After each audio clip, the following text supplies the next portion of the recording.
sir. Reading you loud and clear. The clock has started. The clock has started. 5, 4, 4, 3, 2, 1. Liftoff. We have a liftoff. Yes, so today we are going to do an example of flowchart. Start off with a simple problem. Classify and grade between 0 and 100 and given the classification A, B, C, D, or F. Okay, so we know a few things. We know that first of all, we're going to use if statements, right? So we're going to write pseudocode as if it's a program, and we're going to use if statements. So first thing we're going to do is going to input a grade, okay? And then once you get that grade, right, you got to process it. So we normally classify an A as something between 100 and 90. So 90 to 100 is an A. And it goes down 10. 80 to 89 is the B. 70 to 79 is the C. 60 to 69 is the D, or some people do 65 to 69, depending on where you are.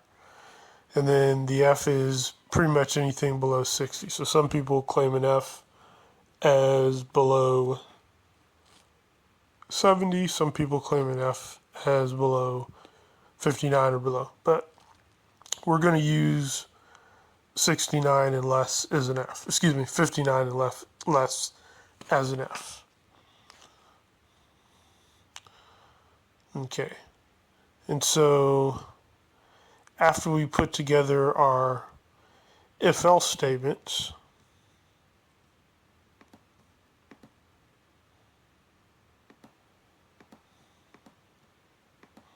and this is just pseudocode, so you don't have to worry about everything being perfect. We are going to head over to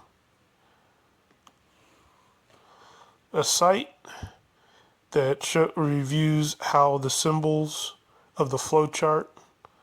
I'm not going to use every symbol of the flowchart. Primary ones we're going to use is the oval for start and end, the diamond for the decision for the if statement, the circle we may choose to use. We're probably going to, back in my day, start and end could either be a circle or an oval, and I'm probably going to use the circle just because that's the way it's been for me.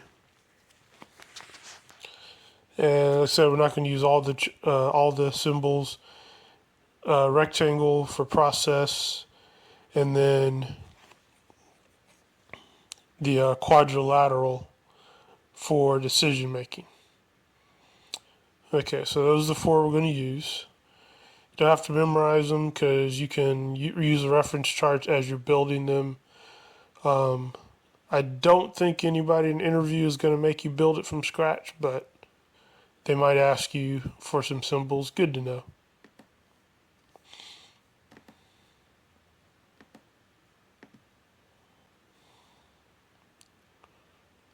Okay, so I'm using Microsoft Paint, and I'm going to build out the flowchart of the pseudocode that I just went over. Okay, and so start off with start and end because everything in a flowchart has a beginning and an end. So, like Matrix 3, Matrix Revolution, to every beginning there's an end. All right, so we're going to have a start and stop. So everything's going to come out of start and everything goes into the end, or the stop, however you want to look at it. And those two, everything else flows from those two. Between those two, every other state or symbol needs to have something coming out of it and something going into it. The only symbol that never has anything coming out of it is the end, because once you end, that's it. And the only symbol that has nothing feeding into it is start, because start is where you start. So I'm going to write up or mock up the, prompt the user, and what else? Prompt the user for a number, and input a number. Okay. And I have a website over here. It's on Geek for Geeks to show you how to do the if, else if, else if, else. So here I have what that looks like. So when you mock that up, notice how it starts with start, and then the last state it ends. Everything else is connected to something else. There's nothing dangling. Everything has a beginning and end. So you don't want to ever have a state. Like I said, every state has one line coming into it and one line going out of it, except for the start and the end state. Okay. So I'm going to rearrange these. Let's see here, what else I have. Yeah. So I'm going to write out the grades. Grades greater than or equal to 90, 80, 70, 60. I'm using MS Paint. You can find much better programs on here. One thing I'm not going to accept is pen and paper, or pencil and paper. Use anything but pencil and paper. Okay. So I'm putting diamonds because those are going to be if-else statements. And I'm going to line them up so that they kind of balance across the screen. Okay. And then I'm going to, as a decision, print A, print B, print C, print D, print E, print F.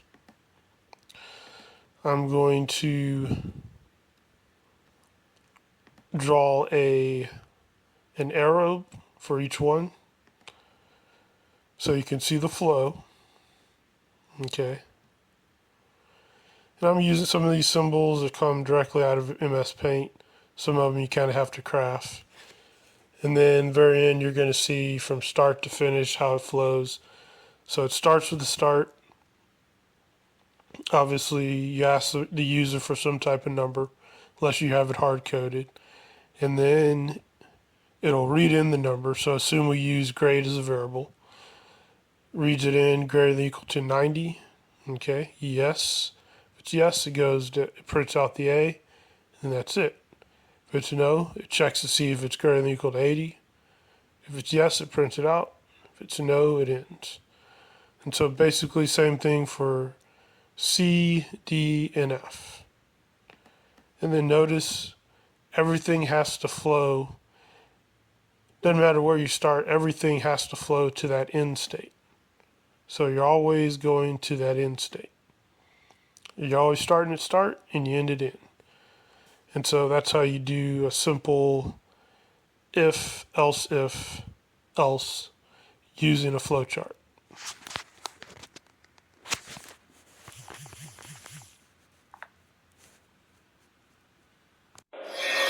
Yes, sir. Reading you loud and clear. Clear. The clock has started. The clock has started. 5, 4, 4, 3, 3,